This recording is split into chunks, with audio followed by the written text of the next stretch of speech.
Isabelle. Bonjour Thierry. C'est cher.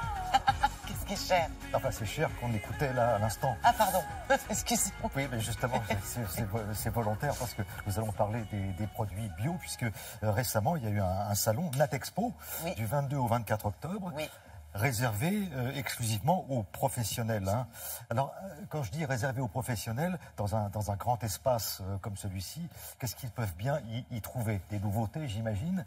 J'ai l'impression que ça couvre un domaine immense. Ça couvre un domaine de plus en plus large, l'alimentaire, le non-alimentaire, le service. Le bio est devenu une tendance lourde, une valeur sûre. C'est simple, l'an dernier, 2016, la progression a dépassé les 20%.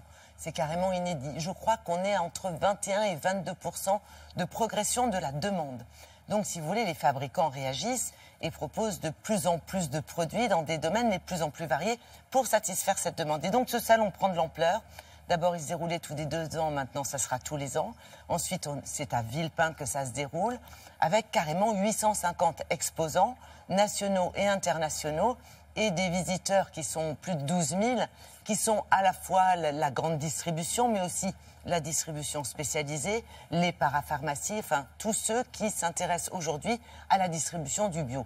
Donc forcément, on a, si vous voulez, une gamme de produits qui s'étend à des domaines qu'on n'imaginait pas, avec des innovations qui sont extrêmement intéressantes et inattendues, et aussi des produits du quotidien, mais qui progressent, c'est-à-dire qui deviennent de plus en plus naturels, sans additifs, etc.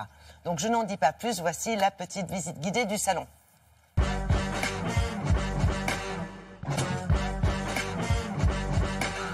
On observe un mouvement de fond phénoménal qui est la tendance du sans, donc le sans gluten, le sans additif. Une tendance forte également qui est celle des produits naturels issus notamment du milieu marin. Et puis bien évidemment cette volonté très marquée d'être dans la préservation de l'environnement naturel et de la planète. Donc ça s'observe dans l'ensemble des secteurs adressés par le salon, à commencer par le secteur de l'alimentation. Alors le thon Listao, c'est un petit thon. C'est un thon qui est très prolifique, donc qui se renouvelle très très vite. Donc c'est un thon qu'on connaissait peu parce qu'il était peu proposé historiquement en France. Nous, on a décidé de lancer un thon pêché à la ligne. Donc chaque poisson est prélevé un par un et on prépare ce produit dans nos ateliers en Bretagne. Nous fabriquons toute une gamme de pâtes à tarte, des pâtes à pizza, des pâtes feuilletées, des pâtes brisées, des pâtes sablées.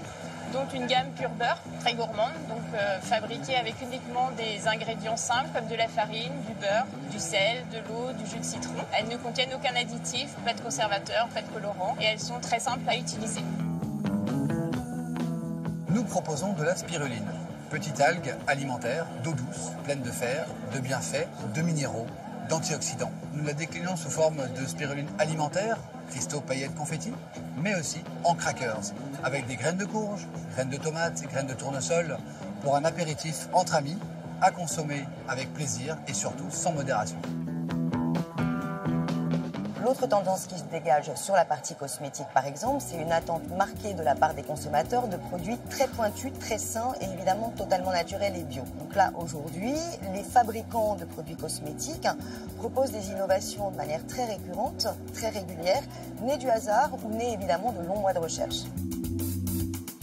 Alors, notre innovation, c'est une lingette bébé bio qui est garantie sans perturbateur endocrinien et qui est conçue dans une fibre qui vient des arbres et qui est une fibre à la fois biodégradable et compostable, c'est-à-dire qu'elle peut être utilisée comme fertilisant naturel. Donc nous sommes producteurs d'escargots bio et nous nous sommes rendus compte qu'en manipulant les escargots, nous avions les mains beaucoup plus douces. Nous avons fait analyser là-bas, nous avons trouvé de la lantoïde, du collagène, de l'élastine et des vitamines. Tout ce qu'il faut pour réparer la peau. Nous avons développé une gamme de 9 produits en passant par le sérum, la crème visage et le lait corporel. Alors ça, c'était la sélection d'Isabelle Martinet. C'est pas facile, sur 850 exposants. Bon. Donc c'est une sélection pour Télématin avec à la fois de vraies innovations, soit issues de quelques années ou quelques mois de recherche, soit issues du hasard, comme par exemple ces cosmétiques à base de bave d'escargot, parce que le producteur se rend compte qu'en manipulant les escargots, eh bien, il a les mains plus douces. Voilà, monsieur. C'est souvent comme ça, parfois, une espèce de hasard qui n'en est pas forcément un, mais qui permet de trouver des choses. Et puis l'alimentaire qui explose, évidemment. On en reparlera un petit peu plus tard.